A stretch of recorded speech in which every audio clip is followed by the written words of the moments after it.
chers Thaï, chers frères et sœurs, chères communautés, chers Sangha, chers amis, nous sommes le lundi 16 avril de l'an 2018 et nous sommes au hameau du Bas pour la retraite francophone. Donc quand nous venons au village des Fruiniers, c'est un centre d'entraînement à la pleine conscience. Donc ensemble, les moines et mouniennes peuvent être un peu les coachs pour cet entraînement.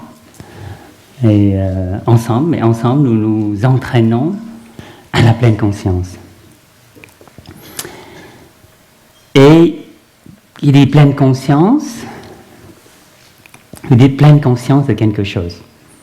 Vous voyez, on entend la cloche et on porte l'attention sur notre souffle, de l'inspire et l'expire.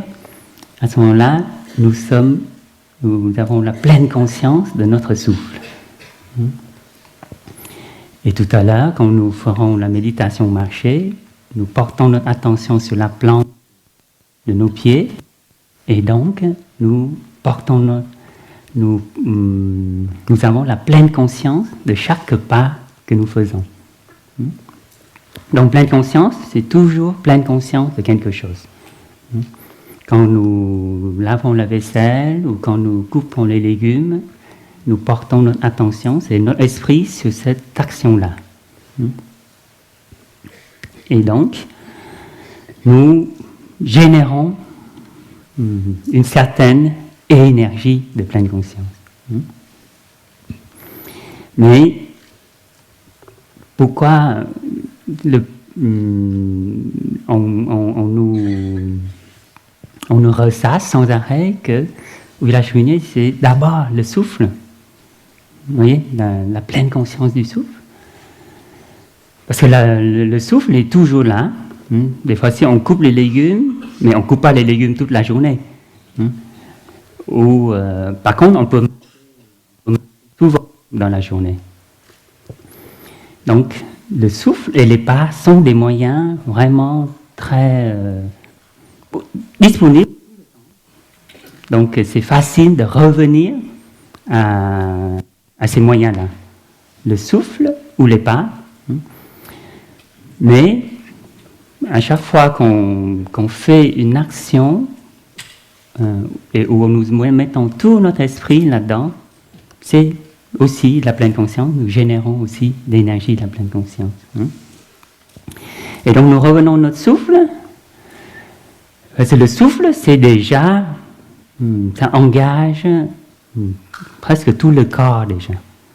Donc ça veut dire que quand nous revenons à notre souffle, nous commençons à ramener l'esprit, nous recentrer la tête et les jambes, je veux dire, sur cet axe vertical, qui nous relie aussi, donc, la tête et les jambes, les pieds et la tête, et puis, la terre et le ciel. Et ce n'est que quand nous pouvons être vraiment un, corps et esprit un, que nous allons pouvoir aussi nous recentrer, donc d'abord un axe vertical, mais aussi un axe horizontal. C'est quand je peux être vraiment là à 100%, corps et esprit unifiés, que je peux vraiment me connecter à 100% avec la personne qui est à côté de moi, qui est proche de moi, qui peut être ma partenaire, mes bien-aimés, mes enfants, par exemple, ou mes parents, ou ma mère. Et parce que si nous sommes à côté de quelqu'un que nous aimons et nous disons qu'on l'aime, mais que notre attention est plutôt sur la messagerie Facebook ou quelque chose comme ça, je suis là, je suis en train de toucher, là, enfin, vous voyez? Eh ben, je suis dans mes messages. Je ne suis pas vraiment disponible dans l'instant présent pour mes personnes que j'aime, les personnes que j'aime. Donc, cet axe vertical va permettre, cet axe horizontal, mais on va, c'est même pas un axe, c'est plutôt des plans. Et puis, plus nous générons cette énergie de pleine conscience, c'est même une bulle qui va nous envelopper, cette bulle de pleine conscience. Donc il y a une troisième dimension, puisque c'est une question d'énergie. Équivalent, c'est l'auréole des saints, si vous voulez, et donc le Saint-Esprit. Et c'est pour ça que notre maître fait souvent l'analogie ou la comparaison de la pleine conscience. Quand la pleine conscience vous habite, quand vous avez cette énergie-là, quand nous arrivons à générer cette énergie-là en nous, nous sommes habités aussi par le Saint-Esprit. Et donc, plus nous générons, et surtout collectivement, chaque bulle individuelle va s'associer, et nous arriverons à embrasser tout ce qui est autour de nous. Bien sûr, nous embrassons déjà ce qui est en nous, comme corps, comme sensation, comme émotion. Mais nous allons pouvoir aussi embrasser ce qui est autour de nous. Ça, c'est ce qui se passe quand on se met à côté d'une personne sainte, une sainteté. Et on peut sentir sa bulle d'énergie, cette paix et cet amour de cette personne-là, de cette personne sainte, qui peut être le Dalai Lama, qui peut être Mère Teresa, c'est cette énergie de compassion, cette énergie d'amour, ça nous touche. Donc, c'est cette bulle. Donc ça, c'est la troisième dimension. Et ceux qui aiment les séries de la quatrième dimension, mais ne rigolez pas. Tout à l'heure, nous avons invoqué le nom du Bodhisattva Avalokiteshvara, c'est l'énergie de compassion. Et qu'on veut envoyer à ceux qui en ont besoin, surtout à ceux qu'on aime. Eh bien, imaginez-vous que si vous n'avez plus aucun autre moyen de les aider, il n'y a plus que cette quatrième dimension. C'est-à-dire, je vais envoyer mon énergie de compassion et de paix à l'être cher qui est en difficulté actuellement. Mais ça, à condition seulement que nous sommes vraiment centrés. La prière, c'est là l'énergie de prière, elle ne marche que si nous sommes vraiment centrés et a fortiori quand nous sommes plus, nous nous associons à la conscience et nous l'envoyons. Et ça, c'est la quatrième dimension et elle arrive de suite. Vous voyagez à la vitesse de la lumière, voire plus. Voilà. Donc on va écouter un son de cloche pour nous entraîner toujours à cette pratique pour générer cette énergie de pleine conscience avec notre souffle.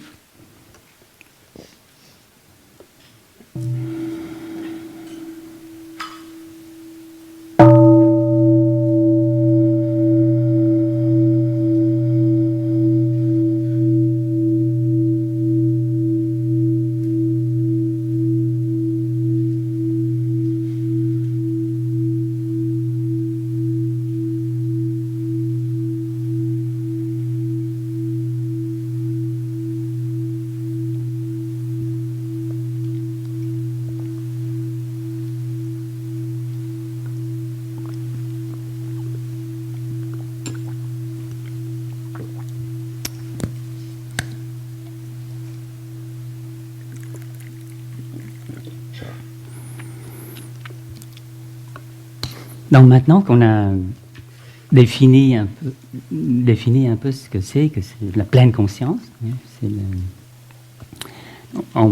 la pleine conscience a plusieurs vertus, je dirais. Donc, primo, c'est une énergie qui nous ramène, qui nous rend vivants. Vivants dans le sens qui nous ramène à la vie. Parce que c'est comme si nous marchons, mais que nous pensons que nous sommes obnubilés par nos souffrances, que nous pensons seulement au futur. Et ben, c'est comme si un peu nous traînons notre corps, mais notre corps n'est pas habité par notre esprit. Parce que nous sommes projetés dans le futur ou nous sommes perdus dans le passé. Et donc, première vertu, c'est l'énergie de la pleine conscience, nous aide à nous rendre vivants dans l'instant présent, 100%. Non vers le futur et non attachés au passé. Et c'est pour ça que dans le sutra de celui qui sait vivre seul, on parle de notre rendez-vous avec la vie. Il faut être vivant pour être au rendez-vous avec la vie et ne pas le manquer. Et donc la pleine conscience, nous a dit, il y a le sujet, il y a l'objet de pleine conscience, et tous les deux interpénètrent, se révèlent, se manifestent en même temps. Donc si la pleine conscience nous aide à nous manifester en tant qu'être complètement vivant, elle va aider aussi à révéler la vie autour de nous, ainsi que ses merveilles. Vous voyez, puisque je suis en pleine conscience, je suis vivant, et à ce moment-là, je peux savourer, je peux me réjouir beaucoup plus de la fleur que d'habitude si je passe et que je ne suis pas en pleine conscience, si je ne suis pas complètement présent, la fleur n'est pas aussi belle. Ou bien le chant de, vous voyez, de la rainette.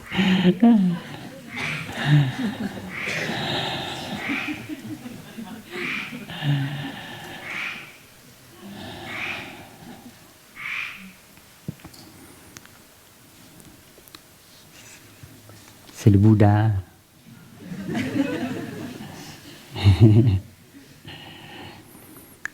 Et par exemple, quand nous pratiquons la méditation au marché, surtout ensemble, en communauté, et ben, soudain, cette énergie de paix et de calme va aider à révéler beaucoup mieux. Les chants des oiseaux sont plus sympas, sont plus beaux.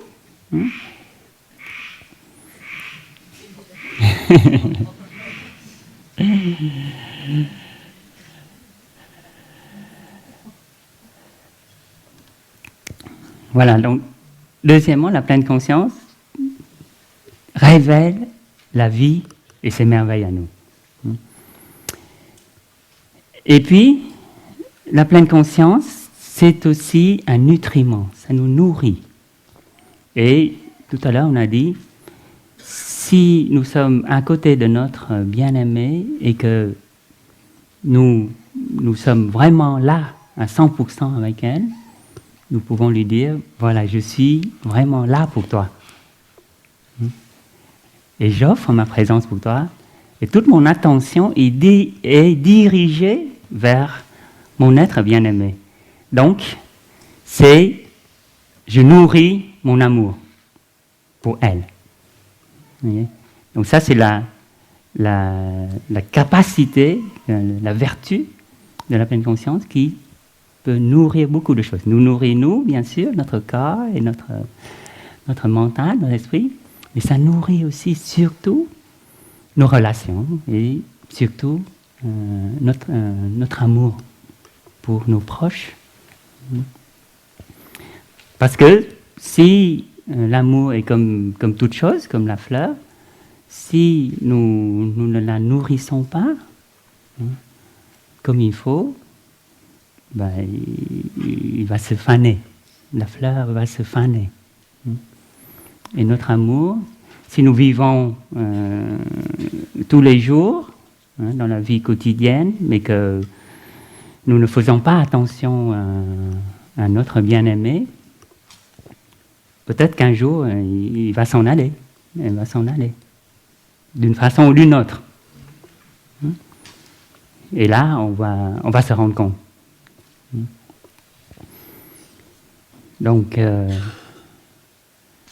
la pleine conscience nous aide à faire de chaque instant une nouveauté. Et ça aide à chaque instant de renouveler notre amour, en faire quelque chose de neuf. Et c'est ça, cet enseignement, cette sagesse sur l'impermanence, que nous pouvons faire l'expérience si à chaque fois nous regardons avec un regard neuf. Et ça, la pleine conscience nous aide à le faire.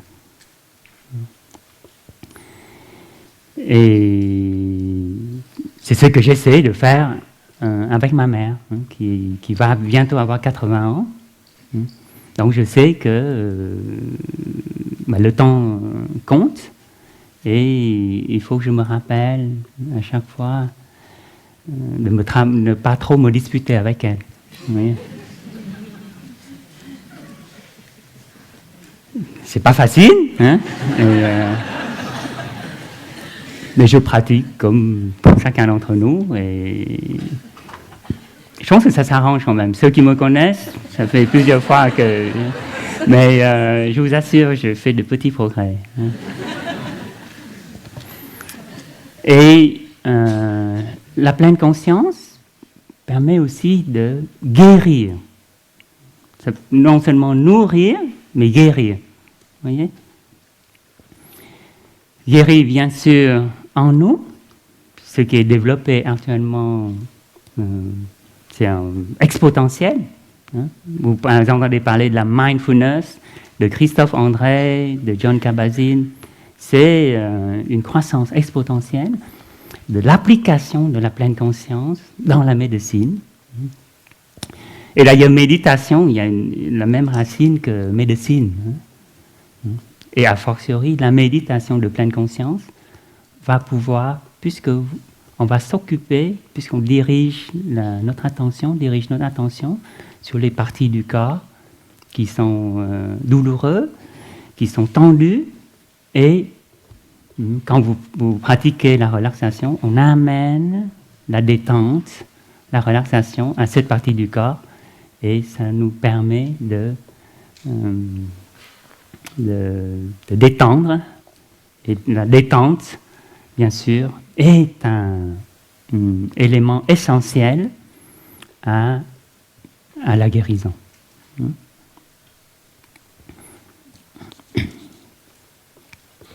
Et donc, qui dit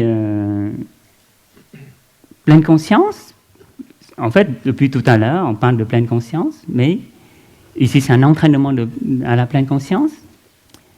Et comment on le fait ? On le fait à travers la méditation. Donc, on médite, en fait, toute la journée, non seulement à la méditation assise, mais nous amenons la méditation dans la vie quotidienne. Et la méditation, elle a toujours existé avant le Bouddha, c'est pas le Bouddha qui l'a inventé. Et définition de la méditation, d'abord, c'est la contemplation d'un objet donné. Une des définitions de la méditation. Et la deuxième définition, c'est examiner de manière rapprochée les caractéristiques d'un phénomène. Donc on commence à approcher, de regarder de plus près. Et puis, La troisième définition, une des définitions possibles, c'est éliminer ou brûler. Éliminer quoi? Brûler quoi? Les souffrances ou les afflictions. Et la méditation bouddhiste, il ne peut pas y avoir de méditation bouddhiste sans pleine conscience. Donc, je parlais d'abord de la pleine conscience, maintenant on va parler de la méditation. Méditation de pleine conscience. Et qui dit méditation dit pleine conscience, et quand on est pleine conscience, puisque notre mental, notre esprit est focalisé sur un objet, et un seul objet, à ce moment-là, nous sommes plus dispersés et nous sommes concentrés.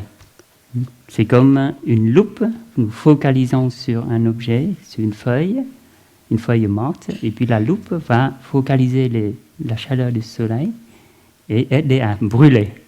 Donc c'est pour ça qu'il y a un des sens possibles de la méditation, c'est éliminer et brûler. Donc avec la méditation de pleine conscience, si nous avons assez de concentration, nous allons pouvoir diriger cette énergie vers nos difficultés de la vie quotidienne, vers nos souffrances, vers nos colères, notre mal-être, et nous allons maintenir cette concentration assez longtemps. Il va nous aider à brûler et révéler la cause profonde de notre mal-être. Et la concentration, c'est vraiment maintenir notre mental, notre esprit, à égale distance des deux extrémités. Les deux extrêmes, on va dire, extrêmes. D'un côté, c'est la somnolence, et de l'autre côté, c'est l'agitation. Vous voyez? D'un côté, on sombre, on coule vers la torpeur, vers la lourdeur, vers la somnolence, et de l'autre côté, on flotte trop haut, dans des énergies, des pensées, de l'anxiété, des soucis. Et bien ça, c'est l'agitation, la dispersion. Et la concentration, c'est l'art de maintenir notre mental pour qu'il soit vraiment en équilibre et qu'il ne soit pas trop d'un côté ni de l'autre. On maintient arrêté sur un objet seulement. Donc, pleine conscience, concentration et méditation. Et il y a une autre définition de la méditation, c'est la culture. Culture. Bhavana en sanskrit. Et il y a la culture physique et la méditation de pleine conscience, c'est une sorte de culture mentale. Et bon, à la différence de la confiture, la confiture, moins on en a, plus on l'étale. Okay? C'est connu. Mais la pleine conscience, plus on l'étale, plus on en a. Vous comprenez? Plus on l'étale dans la journée, qu'on nettoie les toilettes, qu'on va laver la vaisselle, qu'on va couper les légumes, plus on l'étale dans la journée, mais notre emploi du temps, c'est fait pour ça. On l'étale dans la journée et on la cultive, la pleine conscience, et à la fin de nos journées, on est plutôt rempli. Donc, la méditation bouddhiste, il y a cette trinité. excusez-moi hein, s'il y en a qui sont allergiques à la Trinité, mais la Trinité du village du Prunier, c'est la pleine conscience, la concentration et la vision profonde ou la compréhension. C'est-à-dire, si on est en pleine conscience, générer assez d'énergie de pleine conscience et nous avons assez de concentration, nous allons pouvoir commencer à comprendre notre mal-être. Qu'est-ce qui sont les causes de nos souffrances, de notre mal-être? Vous voyez? Nous allons nous éveiller. Et on n'a pas besoin d'un éveil flash, disons, un éveil transcendantal. Notre pratique ici, c'est l'éveil à chaque instant. Et ne serait-ce qu'à l'éveil à notre corps. Qu'est-ce qu'il a en ce moment? S'il a des tensions, c'est déjà... Ah, je suis là avec mon corps et je commence à noter que mon corps a des tensions, que je commence à avoir un peu d'irritation dans mon esprit. C'est déjà cet éveil-là, vous voyez? Et on n'a pas à fantasmer sur les histoires zen ou les patriarches. Il fait que bêcher... Et puis, paf, il touche sur un caillou, la bête, et puis le caillou rebondit sur sa tête et il atteint l'éveil. Non, mais il y a des histoires comme ça, il y a plein d'histoires comme ça. Mais ce qu'il y a, c'est on ne raconte pas qu'ils ont médité 20 ans, 10 ans, 10 heures par jour. Donc nous, si on médite que 45 minutes le matin et une demi-heure le soir, bon, on va se contenter des petits éveils. Mais je vous avoue que l'éveil, elle arrive aussi de temps en temps, des petites compréhensions. Par exemple, je ne savais pas pourquoi j'avais une tendance à être jaloux. Jaloux d'autres frères ou d'autres sœurs, par exemple, vous voyez, quand d'autres frères ou d'autres sœurs donnent des enseignements où les gens sont émerveillés, et puis moi j'ai je me sens pas, c'est pas terrible, je sens pas. Non, je rigole, hein. Enfin, je blague. Quand même, je respecte. Mais peut-être parce que des fois, on est un peu... On entend tout le temps, vous voyez. Et puis, on est un peu... Des fois, on est peut-être un peu blasé, entre guillemets. On est un peu... Mais ce sentiment de jalousie, quand ça vient, je ne me sens pas bien. C'est pas normal. Normalement, on devrait cultiver, surtout pour les monastiques, d'être joyeux avec la joie des autres. Politiquement correct. Ben oui, non? Mais en fait, un jour, j'ai eu cette flash. Mais en général, ça vient de notre enfance. Hein. Et bien sûr, je me souviens que c'est vrai que depuis petit, j'étais jaloux. Pourquoi? Parce que je suis le 4e garçon d'une famille de 5 garçons. Hein? Et au Vietnam, on dit quand c'est 5 filles, c'est 5 princesses. Mais quand c'est 5 garçons, c'est 5 diablotins. Et c'est vrai qu'on faisait beaucoup de bêtises. C'est peut-être pour ça qu'il faut que je sois moine maintenant pour payer mon karma un petit. Mais je continue à faire des bêtises. Et donc j'étais le 4e Et chacun est espacé de 2 ans. Et c'est très régulier. Mais c'est vrai que dans les familles vietnamiennes nombreuses, c'est assez régulier, même 1 an. Vous voyez. Et puis, donc, quand ça arrive à moi, normalement, ça s'arrête. Mais ma mère a toujours voulu avoir une fille. Dès le premier. C'est pour ça qu'on porte tous la même robe de fille dès le premier. Elle l'achète d'avance.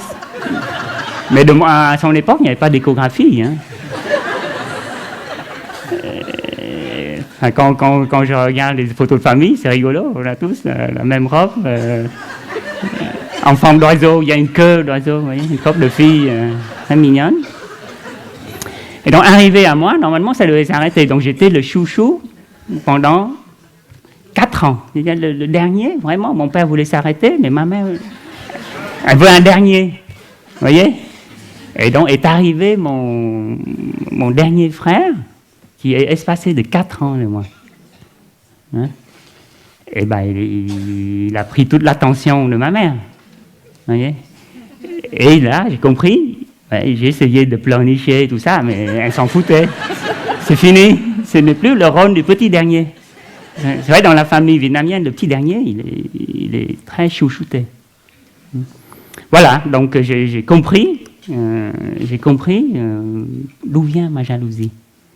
Et des flashs comme ça de compréhension m'aident beaucoup à accepter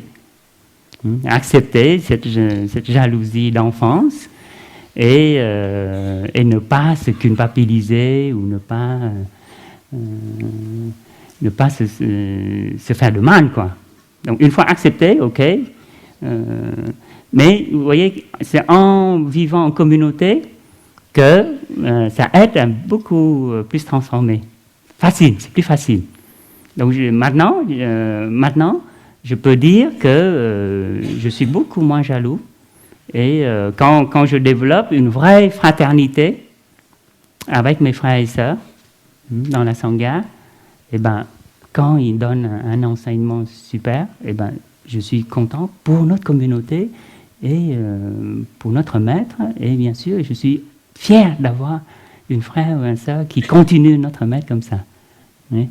Donc, je n'ai pas eu trop besoin de travailler dur pour transformer cette jalousie, mais c'est en ouvrant son cœur, puisqu'on a parlé de cet axe horizontal, plus on ouvre et qu'on fortifie notre relation fraternelle, et ben, ça se transforme tout seul. Oui. Voilà, on va écouter un son de cloche.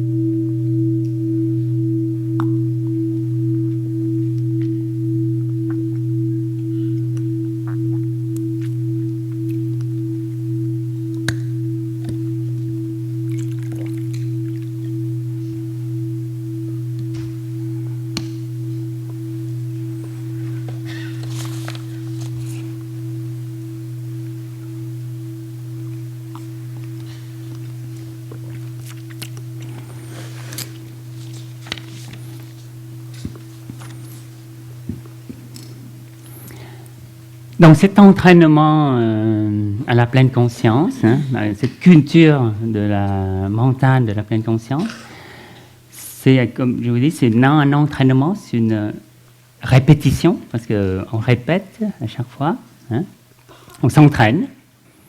Je préfère s'entraîner, répéter ou s'entraîner. Chaque fois on s'arrête et on renouvelle. Chaque fois, s'entraîner, c'est pour... Avec la répétition, on arrive à en faire une habitude. C'est et à faire. C'est-à-dire quand on entend une cloche, on n'a même plus à réfléchir s'il faut s'arrêter ou non. On respire. quand on coupe les légumes et qu'on est-ce que je dois être conscient ou non? On répète pour que la pratique devienne une habitude. Et ce sont des habitudes. Les habitudes, ces pratiques ou ces habitudes qu'on cultive au village Punier, c'est des habitudes au bonheur. Puisque ces pratiques-là nous aident à revenir et à cultiver cette paix et cette joie en nous. Ce calme en nous. Alors que, bien sûr, dans notre vie très occupée à l'extérieur, et quand nous n'avons pas assez d'espace intérieur, quand nous n'avons pas assez de... ça arrive que nous cultivons des habitudes, mais qui ne sont pas bénéfiques à notre bien-être. Par exemple, quand nous avons cette habitude de réagir et de répondre de suite à quelque chose, ça peut engendrer des réactions de colère ou autres, vous voyez, qui va contribuer à notre mal-être plutôt que notre bien-être. Et ces mauvaises habitudes, je dirais, les habitudes non bénéfiques, pour les transformer, c'est très difficile. Surtout si on n'a pas une communauté, on n'a pas une sangha. Les habitudes, mais disons plus, les pires, ce sont les addictions. Mais bon, les plus graves, je dirais.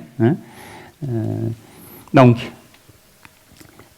il y a deux stratégies. Soit on se focalise sur les mauvaises habitudes, les habitudes non bénéfiques, et on va travailler avec.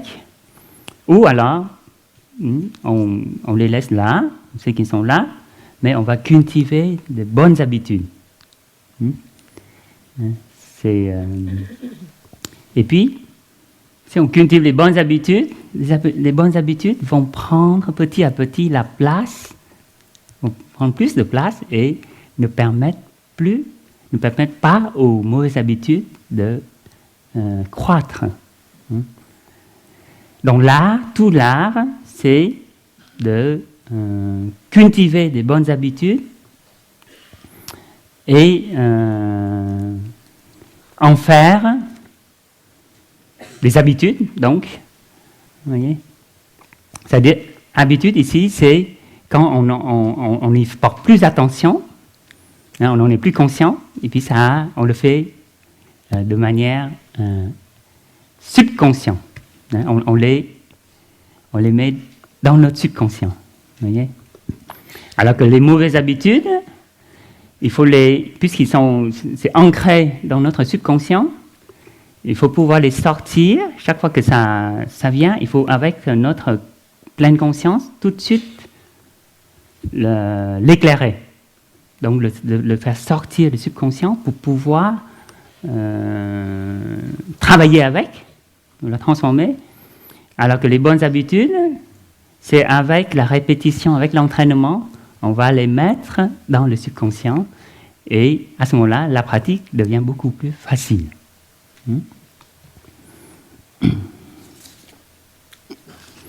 Et donc, je voudrais vous parler aujourd'hui de ces bonnes habitudes. Et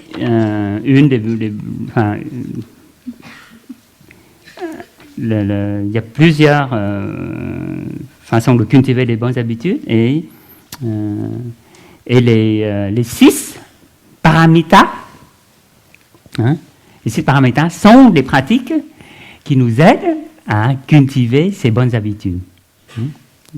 Donc on va aller.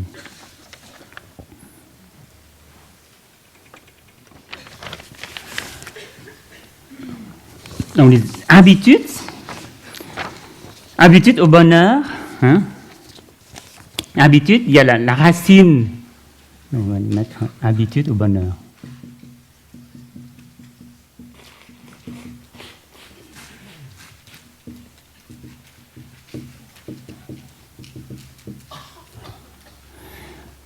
voyez, en sanskrit, c'est karma, vachana. Pour définir l'habitude, c'est l'action qui parfume.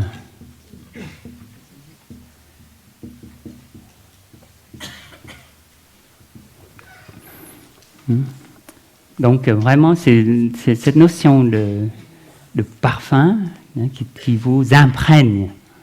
Et ça devient une habitude. Donc habitude formée par l'action. Habitude formée par l'action. Et action ici, c'est l'action du corps, de la parole et des pensées. Et vachana, c'est vraiment parfumage. Donc, ça dépend de ce que nous voudrions nous parfumer. Quand les sœurs font des nems dans la cuisine, si vous passez, eh ben, vous sentez les nems. C'est vraiment le parfumage. Donc, on avait dit tout à l'heure, les mauvaises habitudes qui sont dans le subconscient,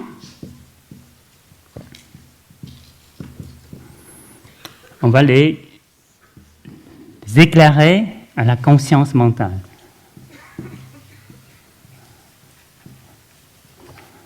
Grâce à la pleine conscience.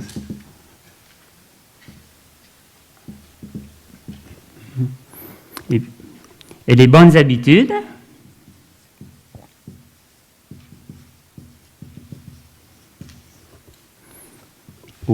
puisqu'on, par exemple, l'habitude de porter l'attention sur nos pas au début, nous en sommes bien conscientes. De la conscience mentale,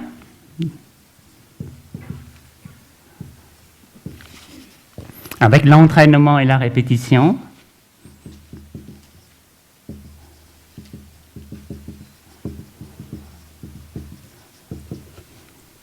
on va les mettre dans le subconscient.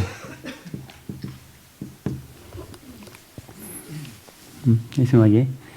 Et bien sûr, vous connaissez bien cette image classique de notre conscience, avec la partie conscience mentale en haut, et puis la conscience du tréfonds en bas, ou alaya. Et la conscience du tréfonds ici, c'est la partie inférieure. La partie supérieure, c'est ce que nous sommes conscients. Et la partie inférieure, il y a le subconscient. La partie superficielle, c'est le subconscient. Et puis, la partie plus profonde, plus inférieure, c'est tout ce qui est inconscient. Inconscient individuel, inconscient collectif. Mais en psychologie bouddhiste, la alaya, la conscience du tréfonds, comprend tout ça. Mais il faut imaginer que ça, c'est pas limité dans le cercle, mais ce sont des rivières. Notre conscience mentale, c'est une rivière, et le subconscient aussi, ainsi que même la conscience du tréfonds, c'est plus qu'une rivière, c'est l'océan, où toutes les rivières reviennent. C'est vraiment, donc ça englobe tout, vous voyez. Tout est conscience, bien sûr, conscience alaya, presque, vous voyez. Et donc, quand vous pratiquez en communauté, en sangha, la sangha, l'œil de la sangha permet de détecter nos mauvaises habitudes que des fois nous ne nous rendons pas compte. Ça permet d'éclairer les comportements subconscients que nous avons et nous éclairer. Et c'est comme ça qu'on remercie la sangha lors des sessions d'éclairage de la sangha. Et pour les bonnes habitudes, quand nous pratiquons avec la Sangha, c'est beaucoup plus facile à répéter, à s'entraîner.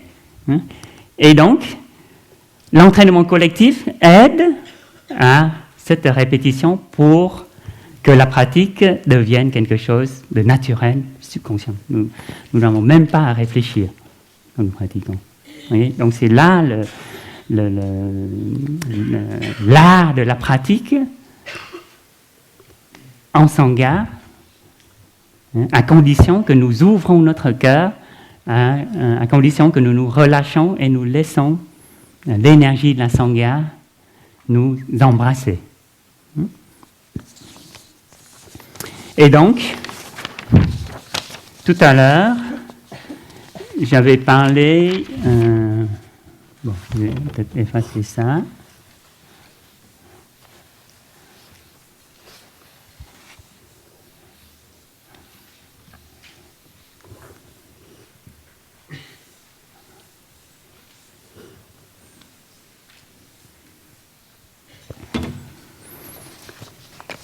Les 6 paramitas.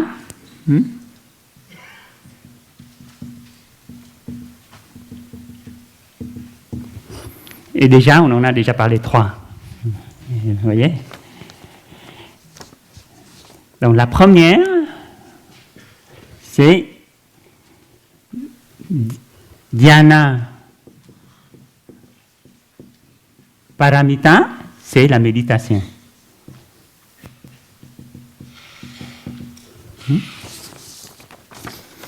La deuxième,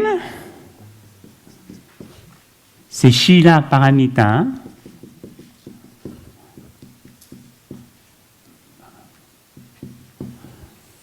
C'est des entraînements à la pleine conscience, des préceptes anciennement, des entraînements à la pleine conscience. C'est exactement la pleine conscience dont nous avons parlé tout à l'heure. Dans cet entraînement, et dans les prochains jours, nous aurons l'occasion d'avoir la présentation des 5 entraînements et d'en partager dans les familles. Et les entraînements à la pleine conscience, c'est la façon la plus concrète et la plus facile de cultiver la pleine conscience.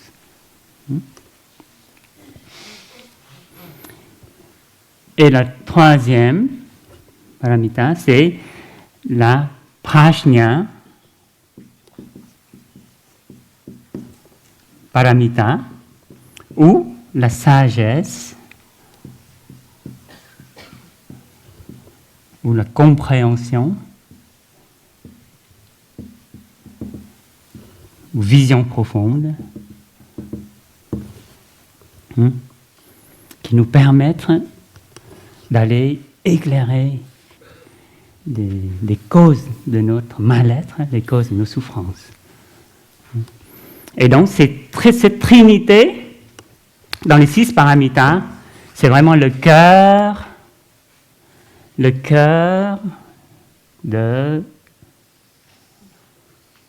du lotus, si vous voulez.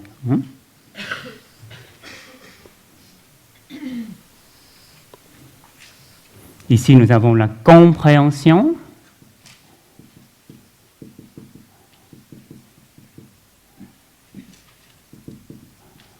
Nous avons la pleine conscience.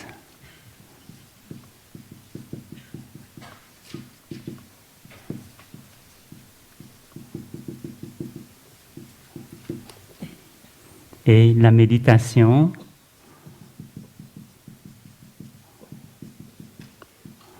Ou la concentration. Vous voyez, déjà, nous avons abordé le cœur de cette trinité de notre pratique ici au village des Fouiniers. Donc, c'est déjà ces 3 paramitas. Et donc, le 4e paramita, c'est la Viriya Paramita, ou la diligence, ou effort juste.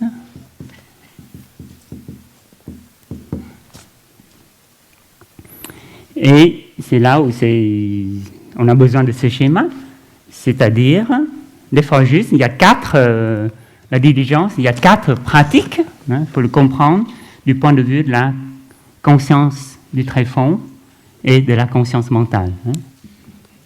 4 pratiques. C'est-à-dire puisque la conscience du tréfonds, elle contient toutes les graines qui ne sont pas encore manifestées dans notre mental, comme des graines de jalousie, les graines de peur, les graines de colère, mais en même temps, elle contient aussi, c'est comme la terre, elle contient toutes les graines, aussi les graines de bonheur, les graines de paix, les graines de pardon. Et donc, la diligence, c'est quand une graine qui n'est pas bénéfique à notre paix et bonheur s'est manifestée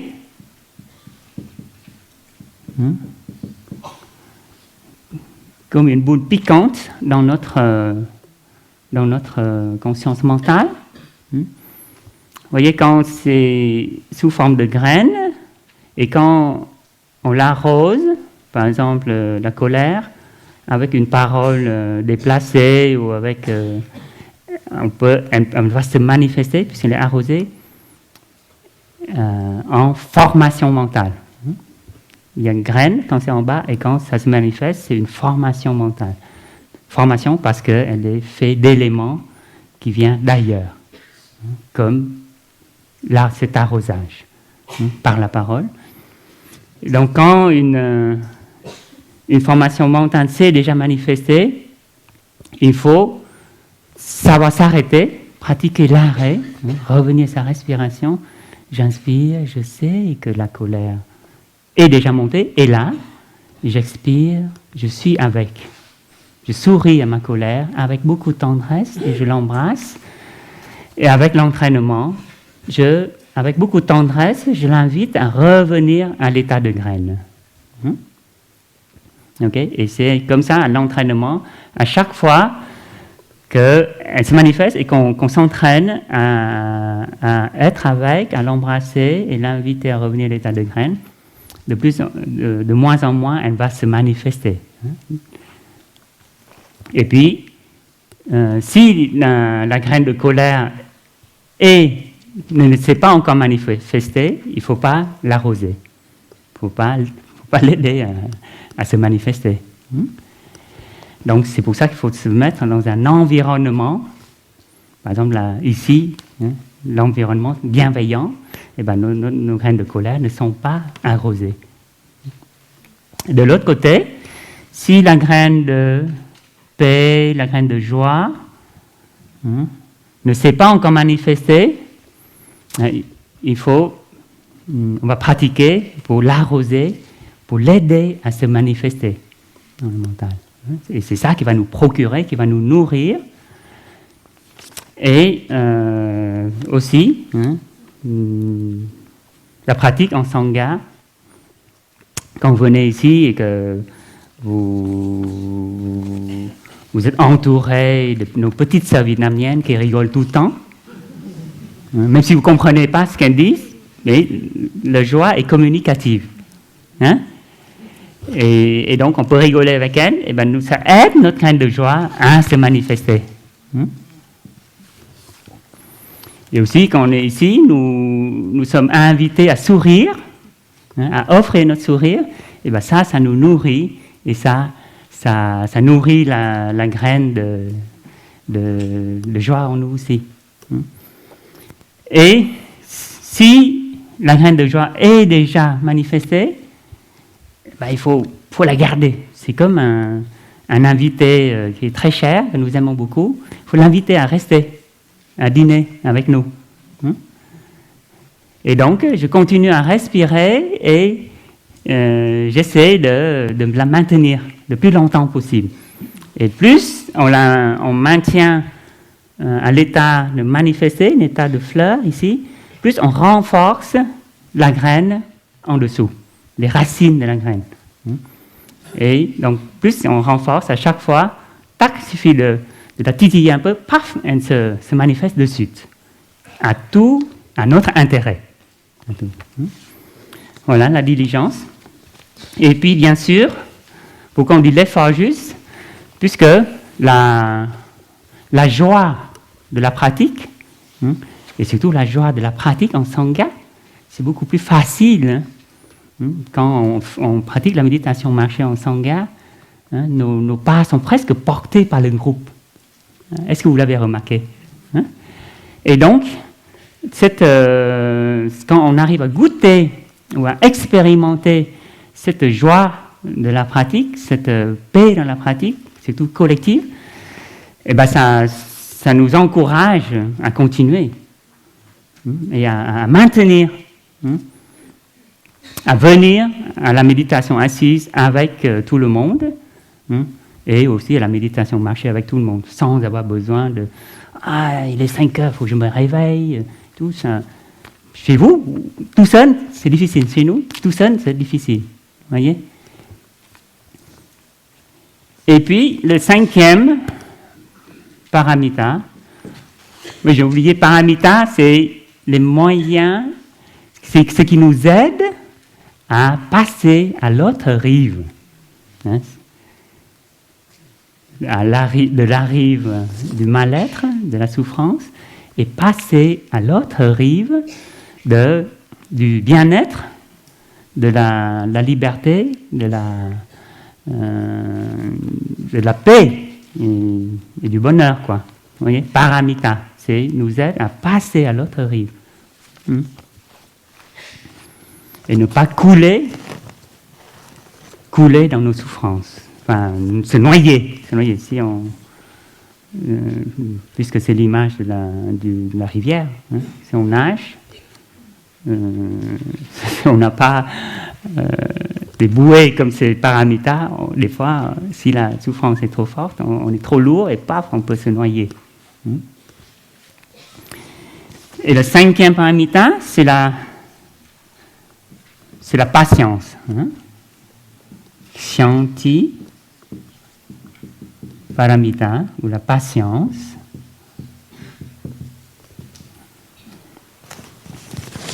Et au village du Fruinier, on parle d'inclusivité. La patience, c'est l'antidote, ou l'inclusivité, c'est l'antidote de la discrimination. Et la patience, c'est vraiment la preuve de l'amour. Et je crois que notre maître a écrit une calligraphie que la patience, c'est la marque, c'est la preuve de l'amour. Inclusivité ou bienveillance. Donc, antidote.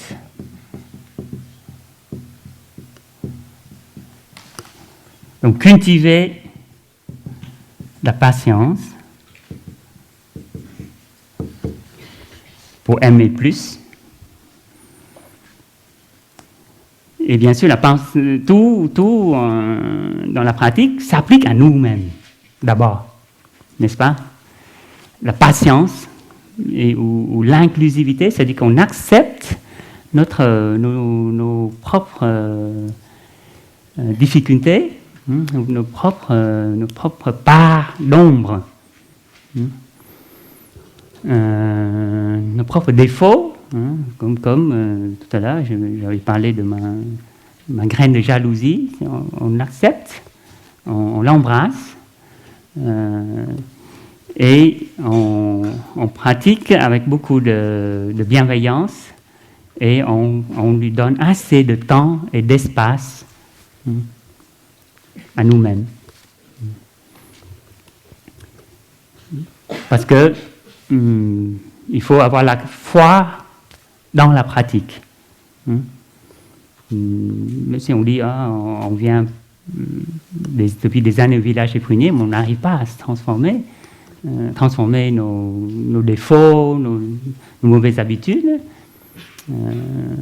Si, il y a toujours une transformation, puisque vous continuez à venir. C'est déjà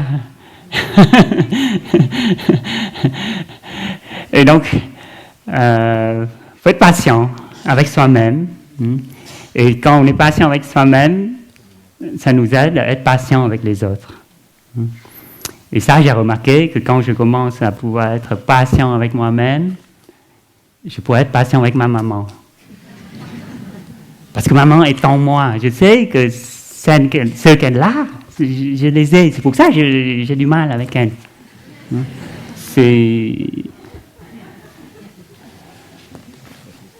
Donc j'apprends. Et puis, comme je vous ai dit, si ça ne marche pas cette vie, ça va une autre vie. Donc patient.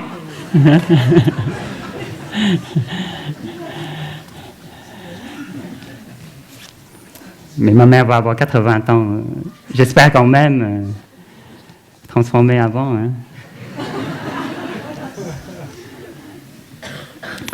Et la sixième paramita, c'est Dana Paramita, ou le don et générosité.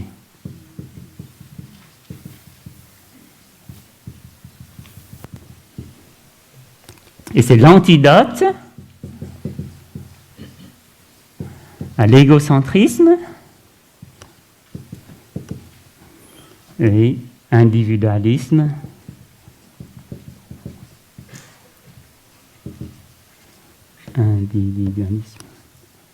Qui est un peu la maladie de notre époque. Et à large échelle, c'est antidote au protectionnisme. Et en fait, quand on donne, vous voyez, quand on donne, ça nous crée tout de suite une connexion. Que ce soit un don matériel, que vous donnez aux personnes nécessiteuses, ça vous crée une connexion avec eux. Ou quand on donne son sourire, c'est tout de suite une connexion. Et c'est ça que j'ai partagé à ma famille de partage hier. C'est que avec les années qui passent, j'ai noté qu'à chaque retraite francophone, j'ai de plus en plus d'amis. C'est fou, hein?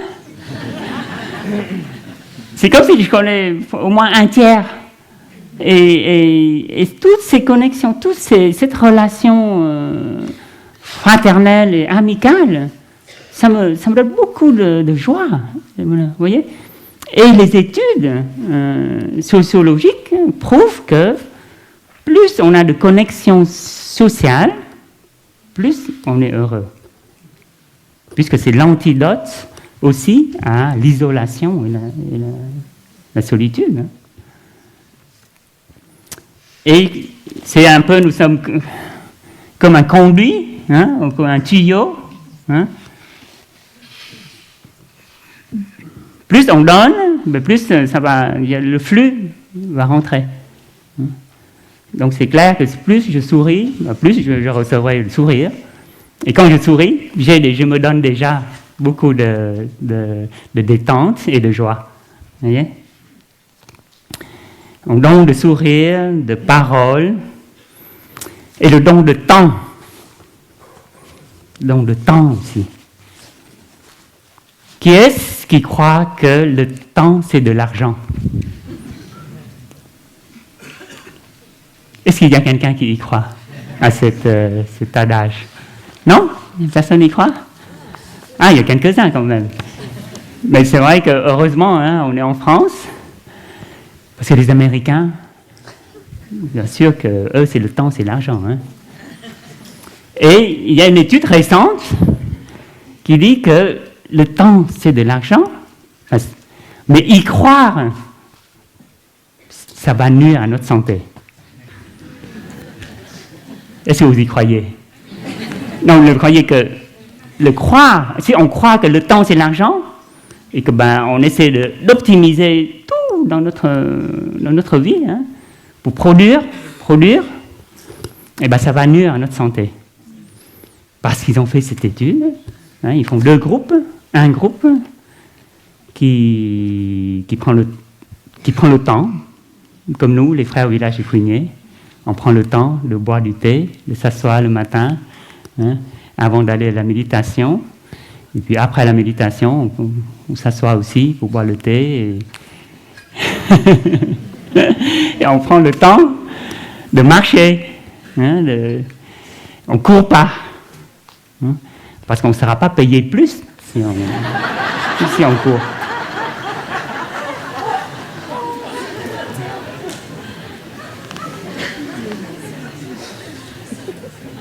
Vous savez combien on gagne?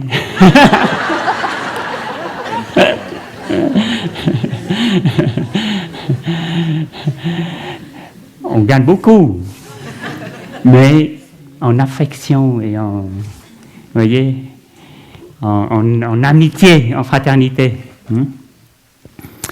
Et puis l'autre groupe, c'est vraiment la vie de One Street, quoi. Enfin, vous voyez, la vie de traders. Comment on dit ces gars-là? Oui, les traders. Vous voyez, ils font peut-être 18 heures par jour, j'en sais rien. Hein. Ils ne prennent même pas le temps de manger, tout ça, parce que le temps, c'est de l'argent. Et bien, si on fait ces deux groupes-là, et une dose de cortisol, qui est l'hormone de stress, salivaire, de la salive. Ce n'est pas un secret.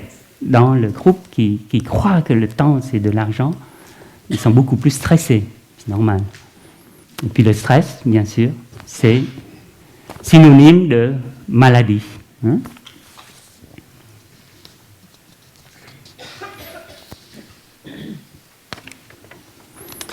Voilà, c'est 6 paramita. Ok, et il y a au village des Fouigné, moi je rajouterai une 7e paramita. Attention, c'est mon invention seulement, hein, c'est pas. Ne dites pas que je.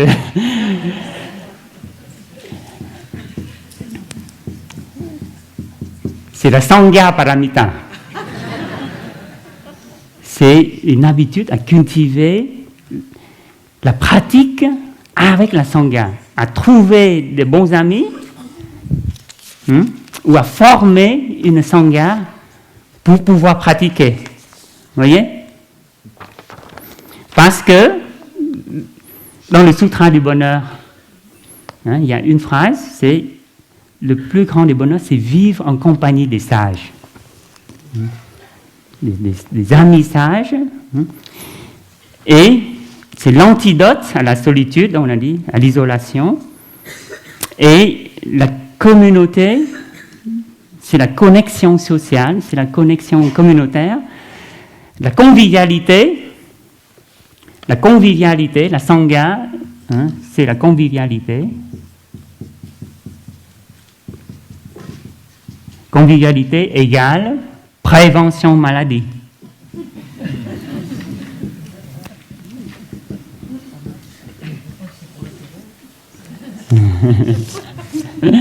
Et ça, ils ont fait des études aussi. Hein?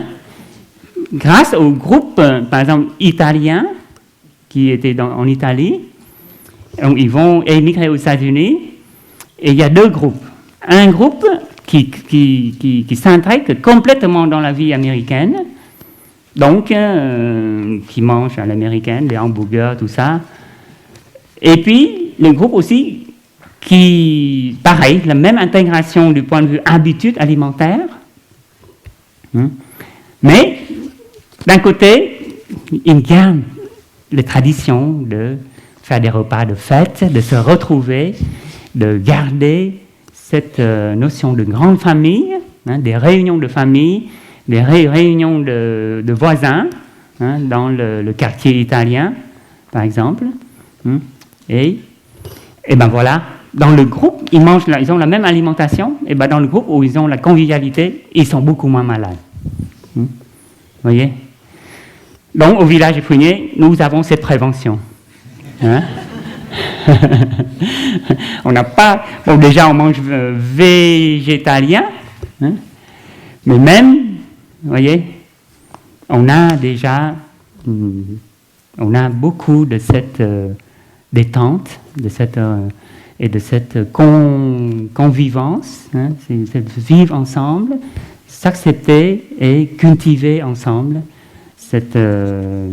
Et dans la Sangha, dans la communauté, hein, vous trouvez les 4 composantes, toutes les 4, de l'amour véritable, qui est l'amitié, hein, l'amour bienveillance ou l'amitié, qui est la compassion, hein, qui est la joie et l'équanimité. C'est la non-discrimination, où on a parlé de l'inclusivité, où les personnes difficiles, grâce à l'énergie de la Sangha, on arrive quand même à les embrasser, à les accepter. Vous voyez ? Et ça, c'est grâce à cette énergie collective. Et je voudrais savoir, nous sommes dans une retraite francophone, mais il y a combien de Français, si vous pouvez lever la main? C'est quand même la majorité, hein? Merci. Est-ce que vous pensez que la France est un pays heureux? Est-ce que vous êtes heureux? J'espère quand même, parce que... Mais bon, il y en a qui font du French bashing. C'est-à-dire qui voit tout noir en France, quoi. Alors que quand même,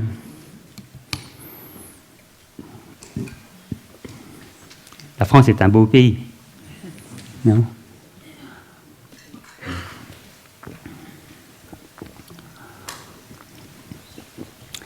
Et je voudrais vous partager un texte de Jean d'Ormesson, écrivain et académicien. Donc déjà en 1995, il a écrit un article dans l'Express. Hein? Bon, il a disparu début décembre. Hein? Déjà en 1995, il a écrit dans l'Express un savoureux billet contre la tendance des Français à l'autodépréciation. Est-ce que c'est vrai? Un peu quand même. Les Français sont connus pour se plaindre. Hein? Donc ça s'appelait Heureux malgré tout et le bonheur d'être français. Bon, je cite, je termine avec une citation de son texte. Par Jean d'Ormesson, donc le bonheur d'être français. Donc 95, c'était le temps, à la fin, le Mitterrand. Hein. J'ai connu ça. Voilà un bon bout de temps déjà que nous avons renoncé à être mieux que les autres. Longtemps, c'était parole d'évangile, nous avons été plus gais, plus charmants, plus cultivés, plus intelligents, et surtout, meilleurs amants que ces misérables dans le vaste monde, qui n'avaient pas le bonheur d'être français. Excusez les autres, hein, là c'est juste, on ne fait pas de discrimination. Hein. C'était l'époque où tout Français en voyage à l'étranger était la coqueluche des beaux esprits et des cœurs sensibles qui aspiraient à autre chose. La gloire de Pasteur et de Victor Hugo, de Brigitte Bardot et de Sarah Bernhardt s'étendait au bout du monde. Les petites femmes de Paris et le Collège de France régnaient sur les 5 continents. Bon, il n'y a pas que les Parisiennes. Hein, Donc c'est vraiment... Mais je me souviens que quand j'étais petit, au Vietnam, c'est vrai que l'élégance des hôtesses de l'air de Air France, c'est connu. Hein? C'est vraiment le rêve. Mais maintenant, comme ils font tellement de grèves que c'est cauchemar, quoi.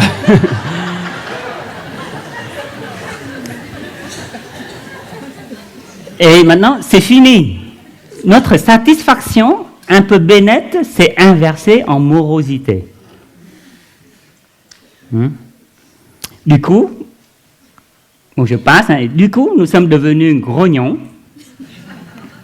Notre belle confiance et notre bonne humeur se sont évaporés. Nous avons renoncé au bonheur d'être français. Et puis, on termine. S'il y a un endroit où il est encore possible de vivre, non pas sans doute comme coq en pâte, ni comme ange du paradis, mais enfin sans trop de honte ni de ridicule, c'est peut-être bien chez nous. Nous avons fini par mettre au point quelque chose d'assez rare dans le monde d'aujourd'hui. Une sorte d'art de vivre fondé sur la tolérance et où les legs d'un passé qui en remonte à tout le monde ne se mêlent pas trop aux espérances de l'avenir. C'est beau, hein? Ce n'est pas chez nous, tenez, qu'un dirigeant politique serait acculé à la démission pour des motifs de vie privée. Et c'était à l'époque Mitterrand, hein?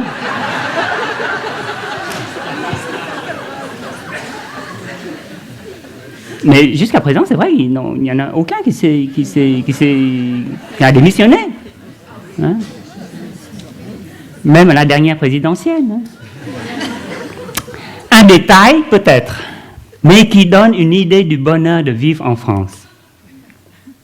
Sexe, race, religion, opinion, personne n'a le droit chez nous de mépriser personne. Cessons de donner raison au mot cruel de Cocteau. Un Français, c'est un Italien de mauvaise humeur.